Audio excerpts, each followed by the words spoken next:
പ്രത്യാശയാണ് Christmas നമ്മളിൽ ഉണർത്തുന്നത്. വർണ്ണ നക്ഷത്രങ്ങളും പുൽക്കൂടും കരോളും രുചിയേറുന്ന വിഭവങ്ങളുമായാണ് ജാതി മത ഭേദമന്യേ മലയാളി ക്രിസ്മസിനെ വരവേൽക്കുന്നത്. നേറ്റിവിറ്റി സ്കിറ്റാണ് അടുത്ത ഇനം. കന്യാമറിയത്തിന്റെ ദിവ്യദർശനവും കഷ്ടപ്പാടുകളും ദൈവപുത്രന്റെ തിരുപ്പിറവിയും പിന്നെ വെള്ളി നക്ഷത്രം വഴികാട്ടിയെത്തിയ 3 രാജാക്കന്മാരുടെ സന്ദർശനവും എല്ലാം കോർത്തിണങ്ങിയ വർണ്ണോജ്വലമായ ഒരു ദൃശ്യവിരുന്ന് നിങ്ങൾക്ക് എല്ലാവർക്കും ഇഷ്ടപ്പെടുമെന്ന് ഞങ്ങൾക്ക് ഉറപ്പുണ്ട്. നന്മയുടെയും പ്രത്യാശയുടെയും പ്രതീകമായ ക്രിസ്തുദേവന്റെ ജനനത്തെ ഈ കുരുന്നു പ്രതിഭകളോടൊപ്പം നമുക്കും വരവേൽക്കാം. അവരെ ഈ വേദിയിലേക്ക് ക്ഷണിക്കാം നല്ലൊരു കരഘോഷത്തോടുകൂടി.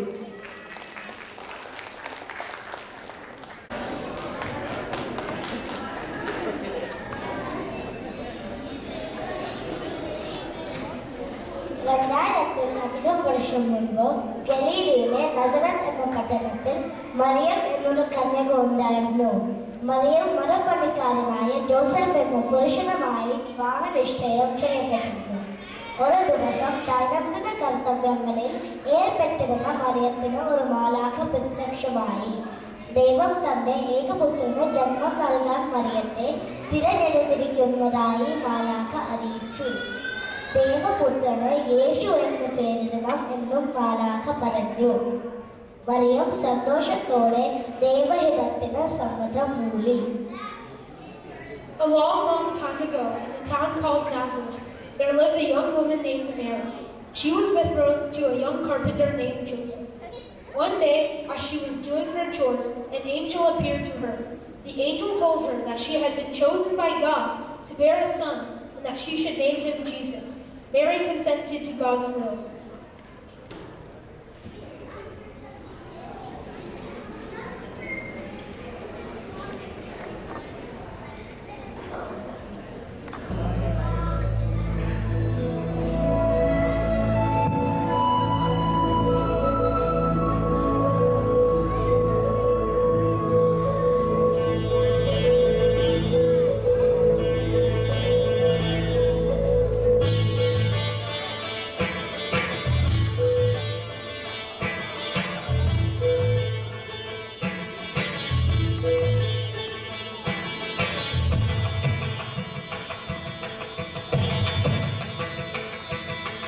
മംഗളവാർത്ത ദൈവദൂതൻ അറിയിച്ചു. മംഗളവാർത്ത ദൈവദൂതൻ അറിയിച്ചു.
ആ കാലത്ത് ലോകവാസികളുമുള്ള ജനങ്ങളുടെ പേര് എഴുതി ചേർക്കപ്പെടണം എന്ന് അഗസ്റ്റസ് സീസറിൽ നിന്നും കൽപ്പന പുറപ്പെട്ടു.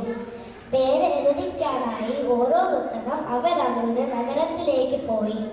ജോസഫ് ദാവീദ് രാജാവിൻ്റെ കുടുംബത്തിലും വംശത്തിലും പെട്ടവനായിരുന്നതിനാൽ പേര് എഴുതിക്കാനായി ഗലീലയിലെ പട്ടണമായ നസറത്തിൽ നിന്നും യൂദായിൽ ദാവീദിന്റെ പട്ടണമായ ബത്ലഹേമിലേക്ക് ഗർഭിണിയായ മറിയത്തോടു കൂടെ യാത്ര ആയി.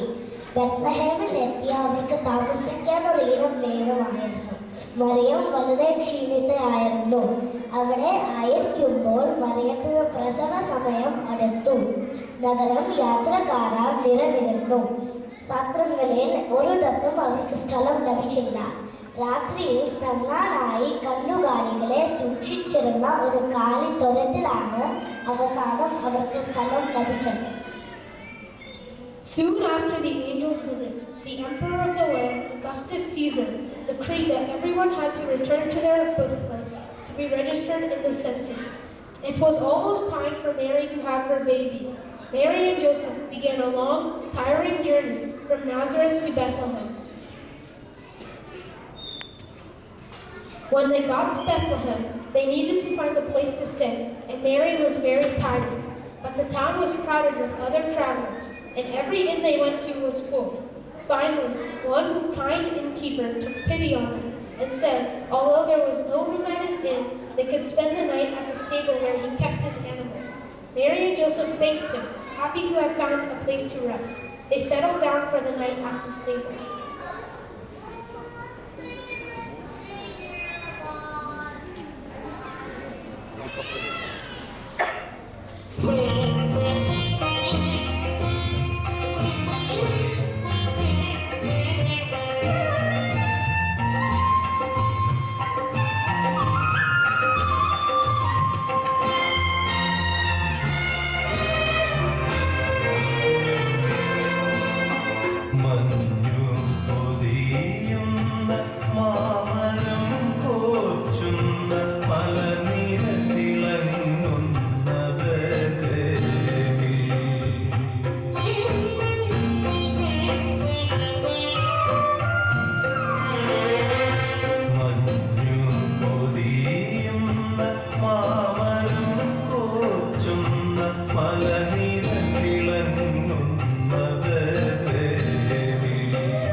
Father.